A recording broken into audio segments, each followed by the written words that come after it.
विरोध करने वाले आदमी भी खराब हैं। ये सरकारी संपत्ति को केवल नुकसान पहुंचाने की इनकी साजिश है। 18 में भी लगे तो 22 में आके वो अपना अच्छा खासा धंधा सेट कर सकते हैं। राम राम जी, मैं आपका अपना राहुल जंगड़ा। आज पहुँचे हैं हम हरीश भाई के पास। हरीश कुमार नाम है इनका। आपसे इनको रूबरू करवाते हैं, इनके क्या ख्याल है अग्निपथ के लिए, तो इनसे रूबरू होते हैं। तो भाई राम राम। राम राम भाई। कैसे हो? बस बढ़िया, आप बताओ। हम तो बढ़िया भाई।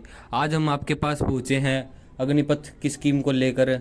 आपके इसके लिए क्या ख्याल है? आप इसे क्या मायने देते हो? अच्छे बताते हो या खिलाफ हो इसके?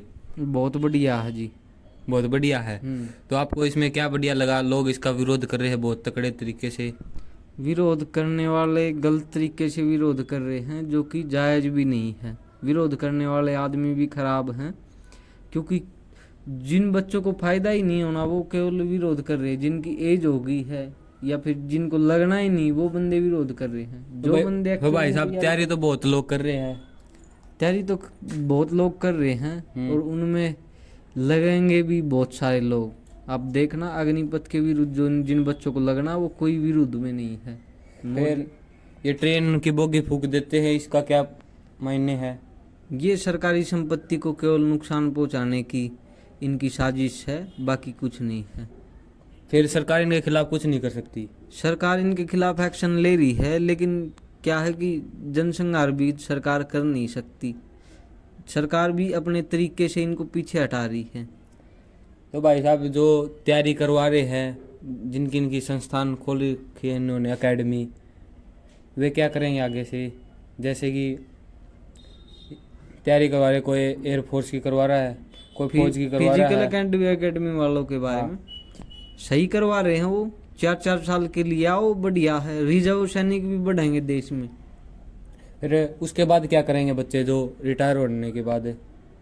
रिटायर होने के बाद देखो, पैसा एक सोर्स है आदमी को आगे बढ़ने के लिए। उनके पास अगर मान लो 17 साल की, 17.5 साल की एज में वो लगे, 18 में भी लगे, तो 22 में आके वो अपना अच्छा खासा धंधा सेट कर सकते हैं। और वैसे भी गवर्नमेंट जो 25% एलिजिबल हो गए उनको लेगी, परमानेंट भी करेगी। ऐसी बात नहीं, जो लायक है उनको परमानेंट करेगी। जिनमें अगर थोड़ी बहुत खामियां हैं, 75% उनको साइड में करेगी। और उनके लिए तो अपॉर्चुनिटी और है। माना जा रहा है कि 25 लाख का पैकेज दे रही है, इसमें क्या कुछ फायदा होगा? 25 लाख का पैकेज भी है। 12 लाख रुपए कैश देगी, 12 लाख रुपए पेमेंट भी देगी। उसके बाद जो वेतन भत्ते जो इंडियन आर्मी में सबको मिल रहे, एयरफोर्स में, नेवी में, वो सब मिलेंगे। टोटल वेतन भत्ते, कोई दिक्कत नहीं है। फिर भाई साहब, और लोग इसका प्रदर्शन क्यों कर रहे हैं, उनके बारे में आप क्या कहोगे? देखो, प्रदर्शन करना ये क्या है कि जुलूस निकाल रहे हैं एक प्रकार से। विरोधी पार्टियां हैं, जो बंदा मोदी जी के खिलाफ में है वो कर रहे हैं, और ये उनके लिए जायज़ नहीं है। तो किसी के लिए भी जायज़ नहीं कि सरकारी संपत्ति को नुकसान क्यों पहुंचा रहे हैं, ये तो गलत बात है। या फिर किसी की पर्सनल चीज़ें तोड़ दी, कुछ और कर दिया, ये चीज़ें गलत हैं। फिर उनके लिए आप क्या मायने रखते हो? उनको क्या संदेश देना चाहते हो जो इसके विरुद्ध में है? और जो बंदा सरकार की बात देखो नहीं मानना चाह रहा है वो नहीं लगे, सीधी सी बात है। जिसको माननी है वो लग जाए।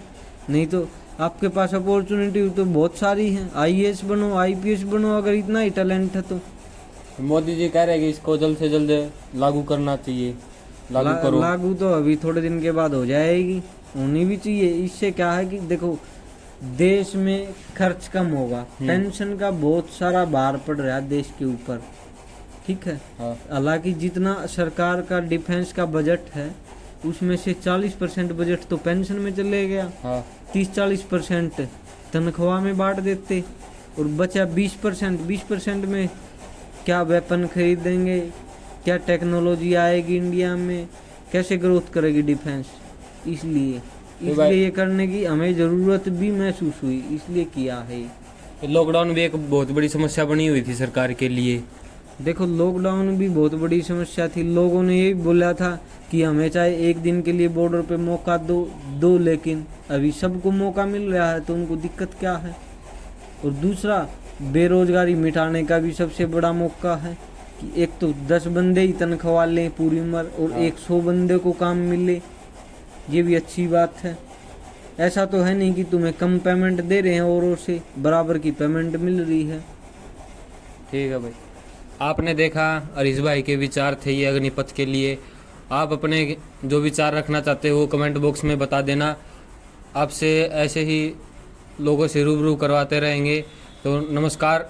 और भाई को लाइक और सब्सक्राइब जरूर कर देना। भाई की बात पर ध्यान देना बिल्कुल।